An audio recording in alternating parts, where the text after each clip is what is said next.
Welcome back to the Writers Bloc. I'm David Mulligan, and this is Virtual Channel Network. Today we're working on Brian Helgeland's and Eric Roth's The Postman. Let's take a look. Page 11. All right, let's look at The Postman's second piece of dialogue. I know the rule. It's my rule.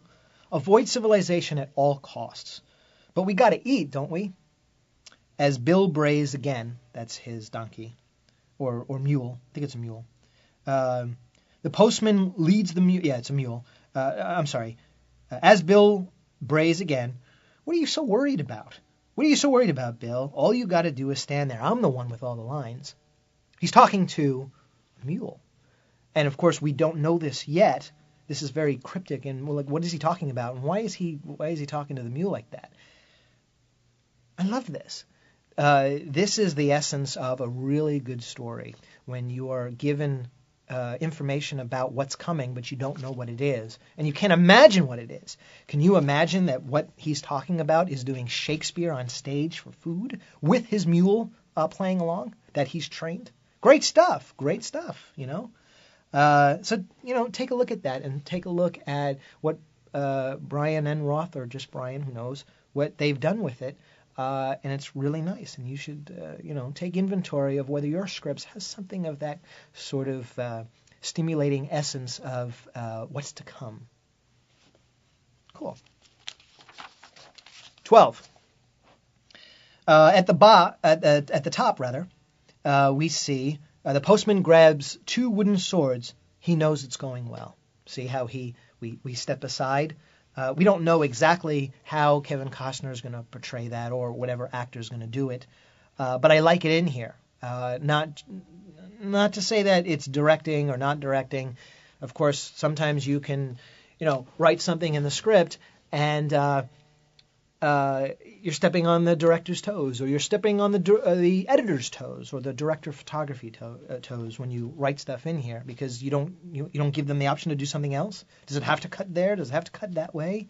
Does it have to be directed that way? Does the camera have to move in through this way? No, it doesn't. You're telling a story. You're not directing the film. Not yet.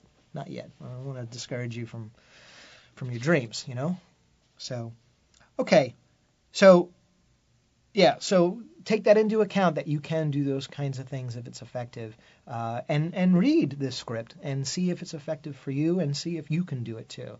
Because readers love this stuff. At least I, as a reader, and I'm not a professional reader, but I've read lots of scripts. I love this stuff. It really helps out a lot, Okay. Halfway down the page. This is another part of kind of voice kind of thing that he puts in there. It says, knowing when to quit, he steps off the stage to many hearty handshakes. I like that. Many hearty handshakes, knowing when to quit, This is something that is very much an actor's sort of thing. But it is also functional to the story of what type of character he is. So I think it's very important, because any actor can take this in another direction. For instance, he could take it very seriously. He's a very serious Shakespearean actor. Who knows? Anybody can do whatever they want. If Al Pacino did this, he could do something differently.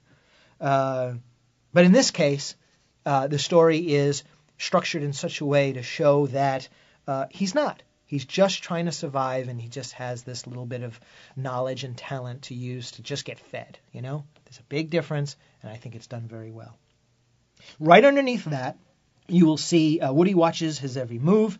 Mrs. Thompson, one of the town's leaders, steps up. She's accompanied by a crotchety old curmudgeon. I can never say this word.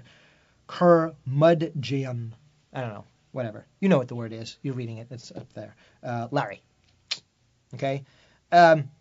Interesting here that the writer uses names, Mrs. Thompson and Larry. I'm not sure. It could have been, you could have said Mrs. Thompson, you could have called her one of the town's leaders or a town leader, but he chose to give her a name.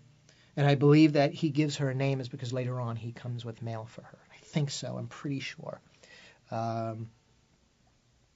So sometimes, even though a character is very minor and they're only seen in, say, 2 scenes, here's the intro, the setup, and then later on for the payoff when he actually has mail for her.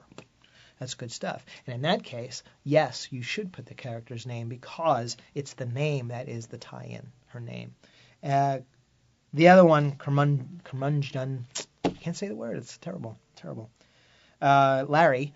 I like that they put something in front of it to describe him, of what kind of person he is. I don't think we ever see Larry again. But it's, in this case, you know what it's kind of like? It's kind of like you remember Pee Wee Herman's Playhouse, the first movie. What's the first movie called? Pee Wee Herman's Big Top is the second one, but the first Pee Wee Herman movie, which was directed by Tim Burton. Tim Burton's directorial debut, actually. That's pretty cool trivia. Anyway, in that movie, Pee Wee says during the time he's giving everybody the evidence about his lost bike, he says, "Do you have something to say, Amazing Larry?" There's no Amazing Larry in the movie. Just that line, just that moment. But it's so funny that it's really worth it to call him Amazing Larry. And I think that here it's kind of cute too, in the same sort of way.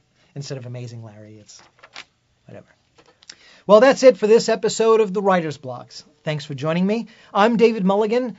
This is the Virtual Channel Network. We'll see you next time.